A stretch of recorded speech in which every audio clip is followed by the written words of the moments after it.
Breaking news, we really need to hurry up, and Friedrich Merz in particular needs to hurry up because he's just received mail from Donald Trump. Believe it or not, the media is hardly reporting on it at all because right now, as I speak to you here on this beautiful Sunday, really fierce trade disputes and negotiations are taking place. And with that, gentle greetings, my friends of critical thinking. And Mars will cave in to Trump. That's already becoming apparent, and he's already put pressure on von Leyen. Yes, look. Trump just gave an interview on Air Force One and said that tomorrow 12 countries will receive a hefty letter on the subject of principles. And that will be a case of take it or leave it. He's slowly starting to lose his temper.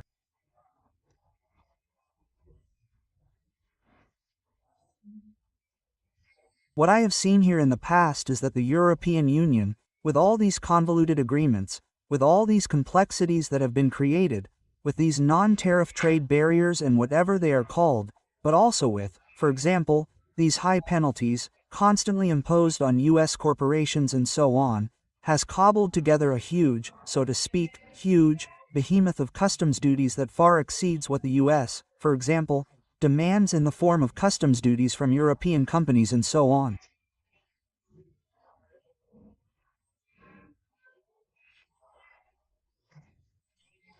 And that is precisely where Trump has now simply put a major spanner in the works, and now Friedrich Merz has a very big problem.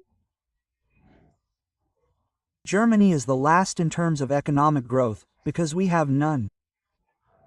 Even in the European Union, you have to imagine what times we are in.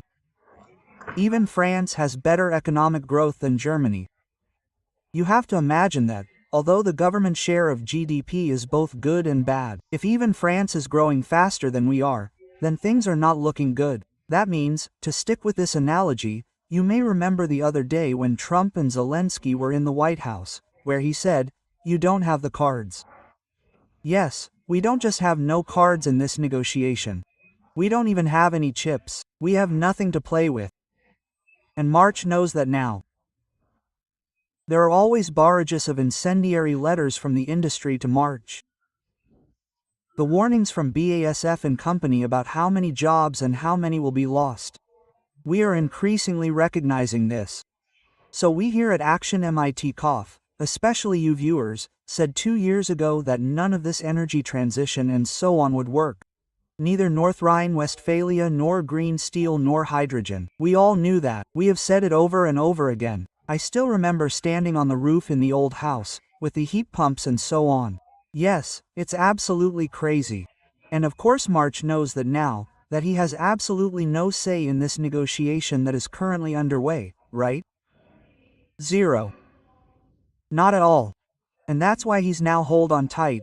I picked out the quote, right? It's about a quick solution to the customs dispute, especially for our country's key industries. Aha! The chemical industry, the pharmaceutical industry, mechanical engineering, the aluminum, steel, and automotive industry. We need a quick result now, better quick and easy than lengthy and complicated negotiations that drag on for months, according to Reuters and the like. That's how Mars is quoted, and of course has now put a bit of pressure on von der Leyen, who is always so preoccupied with everything, far removed from any national trivialities and economic growth in Germany, for example.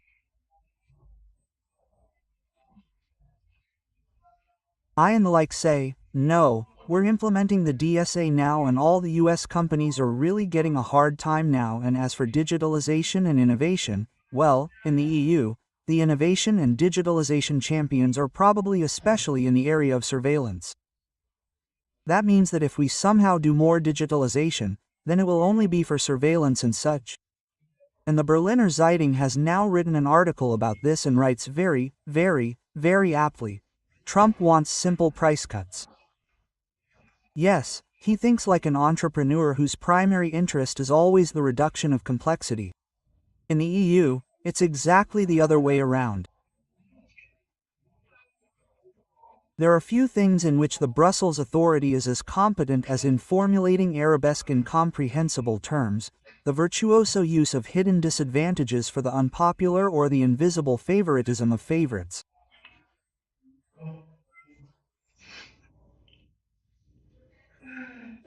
You can't imagine all that anymore.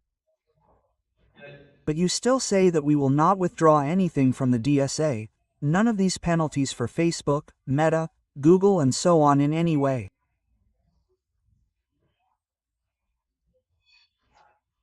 And that will mean that we will of course have major further cuts, unless March somehow manages to restore a bit of national sovereignty here and represent Germany's interests there. But the question arises, can he still do that? In the EU, these exact things are handled centrally via Brussels, especially when it comes to these tariffs. That means that March doesn't really have much say anymore. He can pose for photos during these negotiations, like he did recently at the G7 and so on, and act like a foreign minister, but he fundamentally has no say in this. From an economic perspective, we are not in a strong enough position to implement more positions for Germany, right? The most sensible thing to do would be to simply say, Trump, you're absolutely right. We've messed up a lot here in the past. Quote. But that was all EU centralism and this socialist planned economy. And now we're going to take back all these fines and all that nonsense. Let's make a cool deal that's good for our industry and for your industry. Let's grow together. But of course that won't happen. They absolutely want to insist on their further socialist experiments, and that's why we're simply going to get this letter shoved down our throats, and of course that will be an absolute disaster, especially for German medium-sized businesses, but also for energy costs and so on. That's already the next topic, right? In the US, energy costs are a fraction of what we have in Germany. That means the US is experiencing growth, and at the same time, the whole thing is now being pumped up by debt. But there's a big difference here too, right? Because taking on debt, like Trump is doing now with a new big beautiful bill to massively reduce taxes for companies, means that all these gigantic companies in the US are producing and investing a lot in innovation, artificial intelligence and so on, so that things are becoming increasingly cheaper there, and, above all, that it's also generating more and more growth.